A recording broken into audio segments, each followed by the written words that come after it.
वाणी में कहते हैं, उसका कारण है कैकेयी के पिता।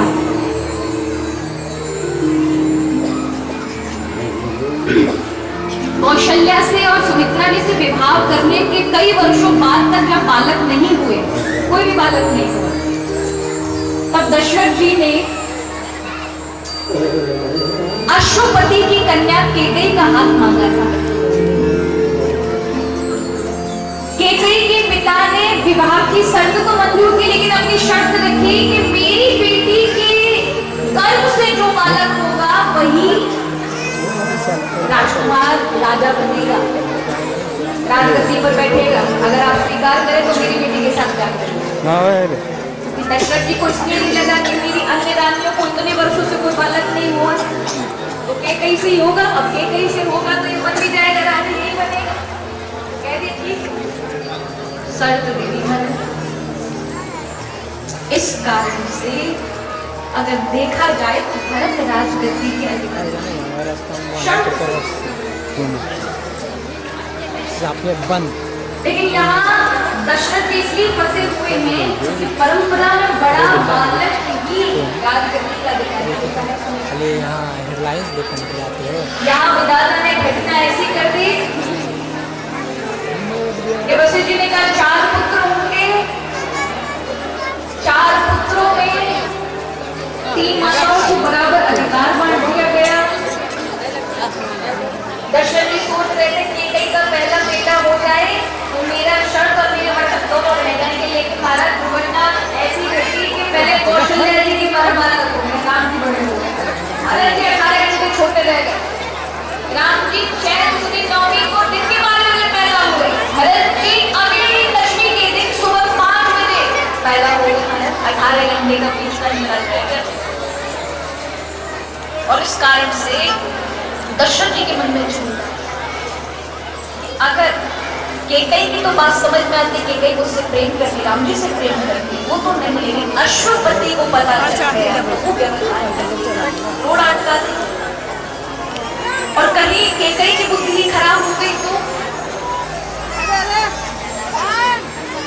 कुछ न कुछ व्यवधान आएगा। रात्रि के समय खुद ही अपने मुख से लाएगा। इस कारण से सबको पता था, लेकिन कहते ना होनी होकर रहती है। वो लोग कैकेयी की दासी थी, मंत्रा वो ऊपर चढ़कर सजती हुई नगरी को देखती है, कौशल्या जी का महल सजता हुआ देखती है, कौशल्या की दासी को देखकर पूछती है क्या हो रहा है। दासी कहती है तुम्हें नहीं पता कल युवराज पद पर राम नहीं बैठेंगे, अपनी वो दासी की बात है। वो कहती है कि युवराज पद पर राम बैठेंगे तो ये कैकेयी की दासी सोचती है कि ये तो राजमाता बन जाएगी, मेरा औहदा कम हो जाएगा, कि अब तक कैकेयी क्यों ही सब प्रेम करते थे, राजा कैकेयी के महल पर रहते थे, सब कैकेयी की चलती थी। अब राजमाता वो बन जाएगी तो उसकी दासी ज्यादा महत्वशील हो जाएगी, हमारी अहमियत बढ़ जाएगी। तो महाराज उसने जाकर के कैकेयी को भर याद रखिए, कभी भी किसी की कुबुद्धि में नहीं फंसना चाहिए। लोग दूसरों के बहकावे में, दूसरों की कही हुई बातों में बिना सोचे समझे निर्णय ले लेते, अपने रिश्तों के संबंधों में हमारा दरारें डाल देते। याद रखिए, जब आपके बीच में आप किसी से प्रेम करते हैं, आपका कोई परिवार का सदस्य है, आपस में लड़ाई झगड़ा हो रहा हो, किसी तीसरे को बीच में घुसने मत देना। अपनी लड़ाई अपने तक ही सीमित रखो। आप दोनों में तो हो सकता है 2 दिन 4 दिन 5 दिन के बाद में सुलझ सकते, लेकिन कोई तीसरा बीच में बैठ गया ना महाराज तो बनने वाली नहीं, बिगड़ी जाएगी। इसका मतलब ये होता है कि 2 के बीच में विश्वास का खत्म हो जाना ही तीसरे का आमंत्रण होता है। जब आप 2 के बीच में अविश्वास पैदा हो जाए तब तीसरे की जरूरत पड़ती है। तीसरे की आवश्यकता ना पड़े ऐसा कभी मत करो। तो यहाँ इसलिए जल्दी करने की, यहाँ ऐसी कथा आती है कि इन उत्तानपाद की भी 2 रानियां थी जो मनु महाराज के बड़े बेटे हैं। इन्हें छोटी वाली रानी से बहुत प्रेम था, बड़ी वाली रानी की सुंदर नहीं थी तो छोटी वाली रानी के मुंह के काम रानी को निकाल दिया। इसी बड़ी वाली रानी के पुत्र हुए ध्रुव जी, जिन्होंने भगवान की तपस्या करके भगवान को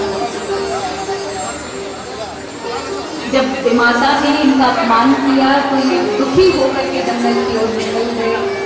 जब जंगल की ओर गए, रास्ते में नारद जी मिले और कहा, पुत्र चिंता मत करो, देखो भगवान के लिए जब आप उनकी मान के लिए पैर बढ़ाते हैं तो रास्ते भगवान को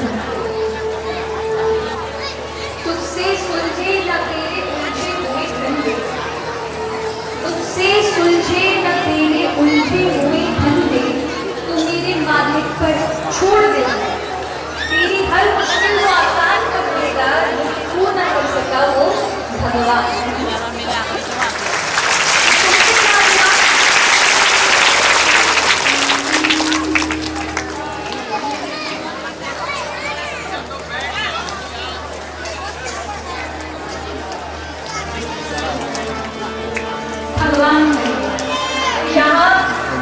देवी आप मार्ग रखते हैं, प्रभु अपने आप कहीं ना कहीं कोई ना कोई माध्यम पकड़ा देते हैं। नारद जी मिले, वृंदावन लेकर जाओगे, नारद जी के दरबार जाके तब अपनी नींद लगाइए, रोनी गाते हैं वृंदावन ठाकुर जी का दर्शन पाएंगे। हम भी हमारे बीच में हम बिहारी जी आएंगे, देखो वृंदावन से चल के बिहारी जी आएंगे, हमें दर्शन कराएंगे। आप में से जिसने बिहारी जी का दर्शन नहीं किया हो, वहां दर्शन कर पाएंगे बिहारी जी कैसे दिखते हैं, कैसी उनकी झांकी। तो आइए बड़े भाव के साथ